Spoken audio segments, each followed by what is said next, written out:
Peace. Hey, How are you? I'm good. I'm all right. Thank you very much.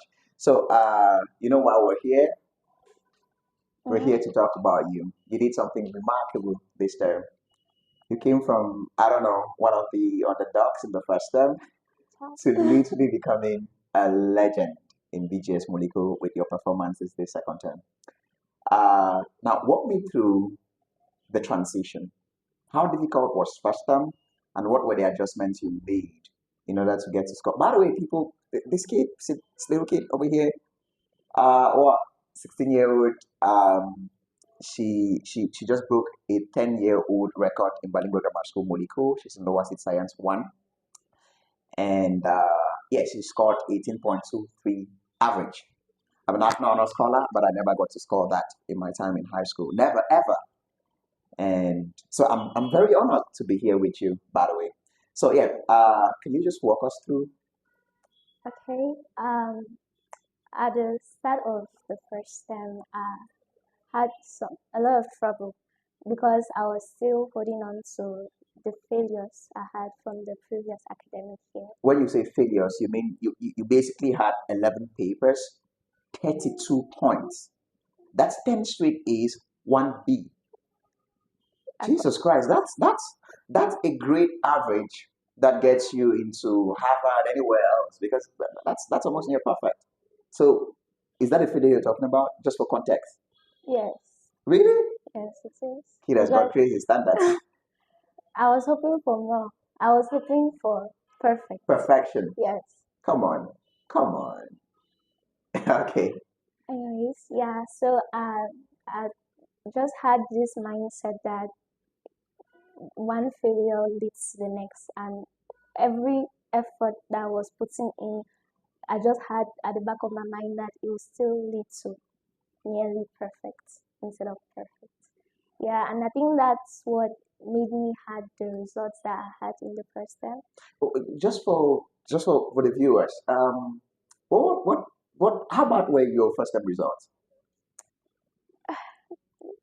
Everyone, Wait, I'm surprised. okay, I had an average of 17.68. 17.68. It's a bad result. Do you literally realize that you're basically just, I think, 0.32 away from an 18 average? If I'm not making a mistake, right? 0.32 away. You add that to that, you're 18 average. And that's bad. So what makes it bad? The fact that you're not first in your class with that average. I think that if you had that average and you were first in your class, it would not have been bad. Is It's it? that bad. Okay, yeah. Okay. All right. All right. So just go ahead. So you expected more. You wanted to have more than 17.68 average. Well, I didn't work for more, so basically, I was not upset because of the results. I was upset with myself because I was not putting in my best. I see. Yeah.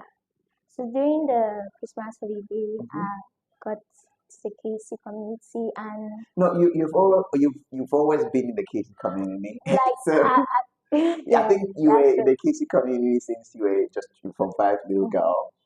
And so yes, so tell us, you said you got to the Casey community during the Christmas break. It's not like you were getting to the Casey community for the first time. Yeah.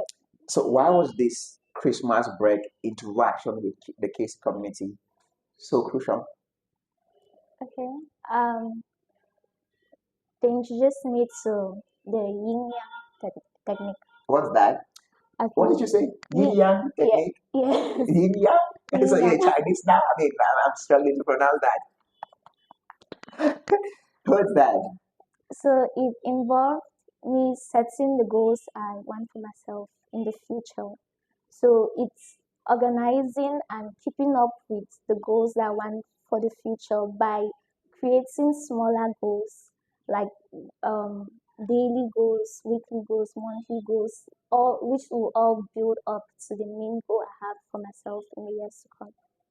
So it involved me okay setting up a maybe is a reading timetable for a daily reading timetable, a weekly reading, monthly and yearly, which will all build up to the goal I want for the future, the goals I want. Wow, that's amazing. So, this Yin Yang technique, I'm getting very fascinated by it already. I'm curious, Um, so it's this technique where you have the ability to think of who you want to be, think about who you want to be, maybe in the next 5, 10 years, uh, and then contrast that with your current goals or the goals that you're supposed to develop for yourself, such that they basically put you on the evolutionary path to the person that you become in the next 10 years. Okay. How many 16-year-old kids think about that? In fact, by the way, that's first term, so you were still a 15-year-old then. That's Christmas break. I think you celebrate your birthday technically in January. Well, let's not go into the complications of your birth date and everything. But so how did you develop that? What were the practicalities of the Yin Yang technique that you had to develop for yourself? What did you have to do? What particularly guided you through the process of developing something as marvelous as that would both, in a way, stretch and compress you, right? Because, whoa, I want to be this magical, I don't know, astrophysicist in the next 10 years.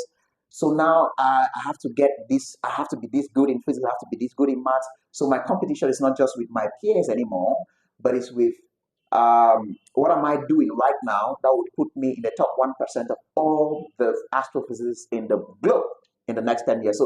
So in a way, your competition was not just BGS molecule. Your competition was no longer just Cameroon. It was now the globe. That's big. So walk me through how you literally developed this. What were the key things that you had to do to get this visionary sort of picture of where you're headed? Okay, I was given a template, sort of like a template. Who gave you that? Yours truly. What's yours truly? Okay, the president of Knowledge Who's the Center. president of Knowledge Center? You of Me? Yeah. Okay, I forgot. I must have forgot. I'm so sorry. You someone with dementia sometimes you forget something. Do you read something sometimes and then you forget? Like in a test and then you're like, damn, I forgot this thing. Yeah. And you still have 18 average. So if you didn't have the problem of forgetfulness, you'd probably be like 20 all the time. Of course. It's amazing. All right. So the template had different columns. Mm-hmm. So we had the column for the goals I want to achieve in order of hierarchy. So the ones I want to achieve in the coming years, right down to the ones that I need to achieve daily. So yeah, I had the goals and then the purpose, the reason why the goals are so important so that I have to keep on going every single day.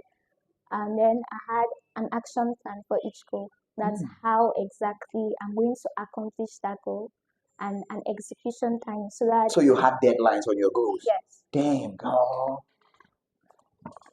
Wow.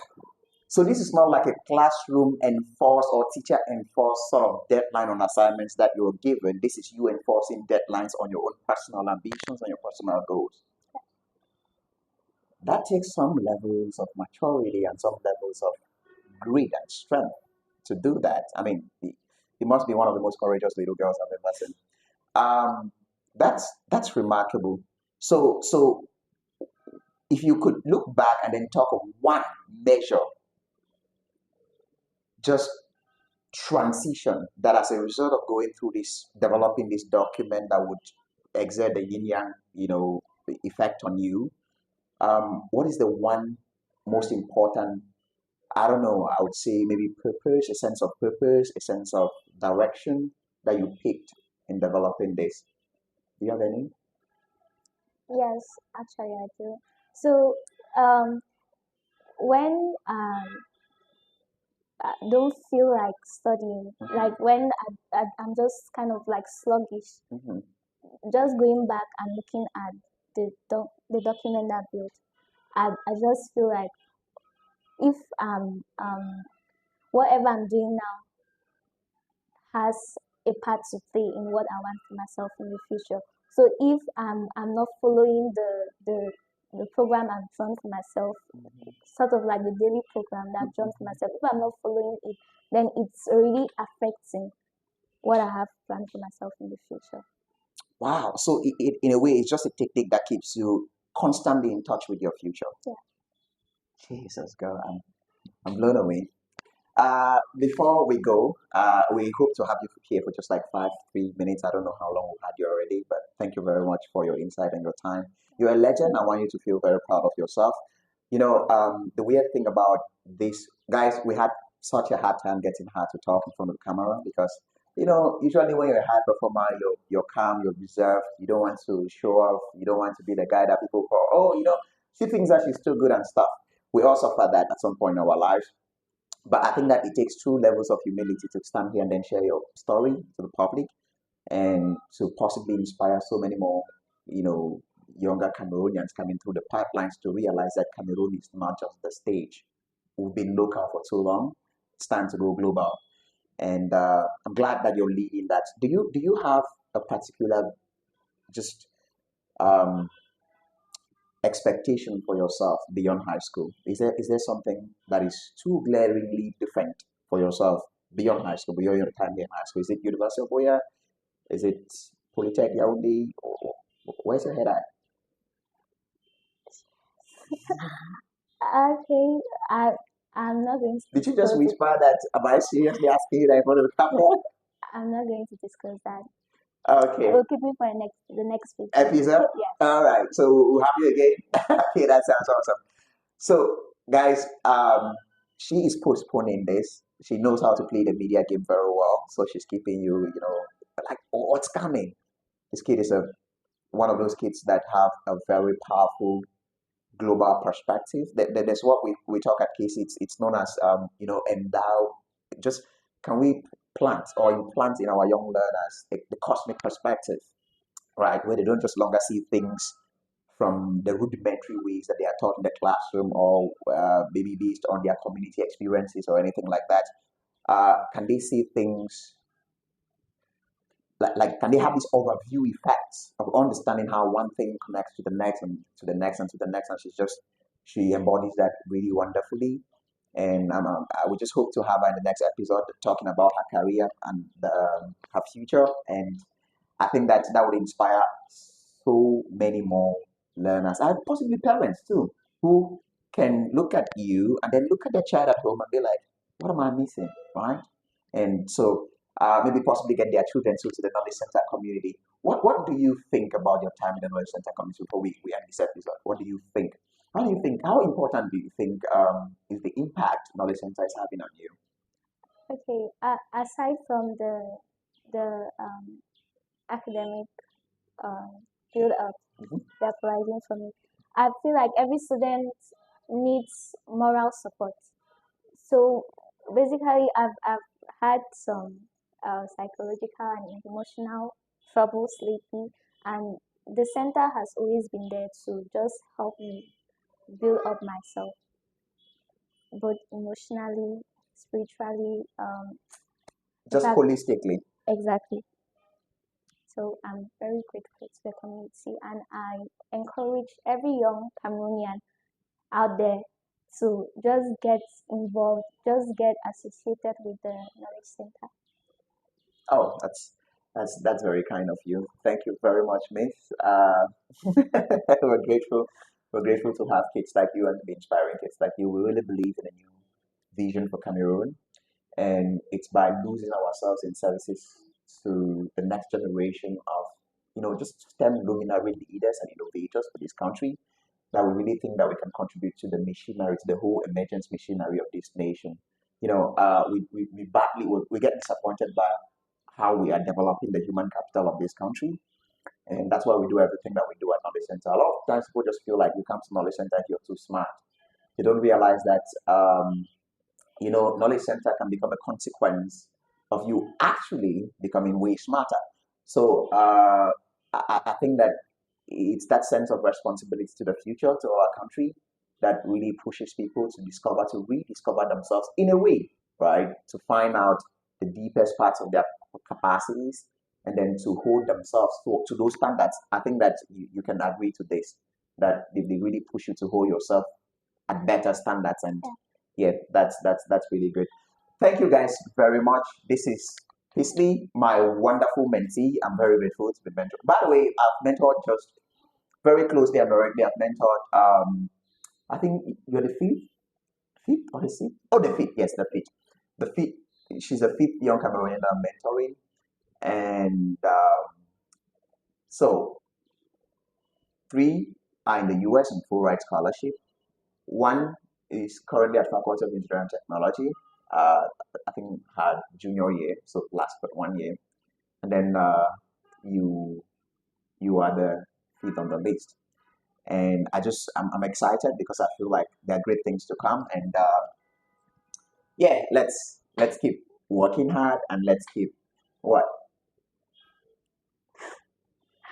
loving science for the betterment of Humanity. humanity, of course. Thank you. Bye bye. Please don't forget to like, comment, share our videos, and subscribe to our channel.